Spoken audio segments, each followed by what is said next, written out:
اور قوم سمود کی طرف ان کے بھائی صالح کو بھیجا تو صالح نے کہا کہ اے قوم، اللہ ہی کی عبادت کرو، اس کے سوا تمہارا کوئی معبود نہیں۔ تمہارے پاس تمہارے پروردگار کی طرف سے ایک معجزہ آ چکا ہے، یعنی یہی اللہ کی اونٹنی تمہارے لیے معجزہ ہے،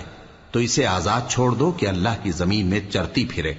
اور تم اسے بری نیت سے ہاتھ بھی نہ لگانا، ورنہ عذاب علیم تمہیں پکڑ لے گا۔ اور یاد تو کرو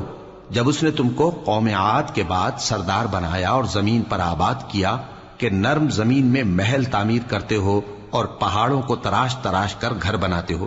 پس اللہ کی نعمتوں کو یاد کرو اور زمین میں فساد نہ کرتے پھرو۔ تو ان کی قوم میں سردار لوگ جو تکبر کرتے تھے، غریب لوگوں سے جو ان میں سے ایمان لے آئے تھے کہنے لگے، بھلا تم یقین کرتے ہو کہ صالح اپنے پروردگار کی طرف سے بھیجے گئے ہیں؟ انہوں نے کہا، ہاں، جو چیز وہ دے کر بھیجے گئے ہیں ہم اس پر بلا شبہ ایمان رکھتے ہیں۔ تو سرداران مغرور کہنے لگے کہ جس چیز پر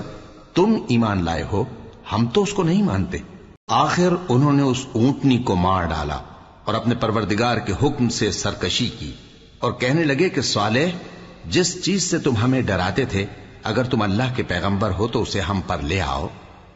پس ان کو زلزلے نے آ پکڑا، سو وہ اپنے گھروں میں اوندھے پڑے رہ گئے۔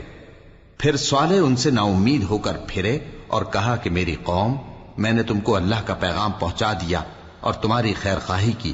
مگر تم ایسے ہو کہ خیر خواہوں کو دوست ہی نہیں رکھتے۔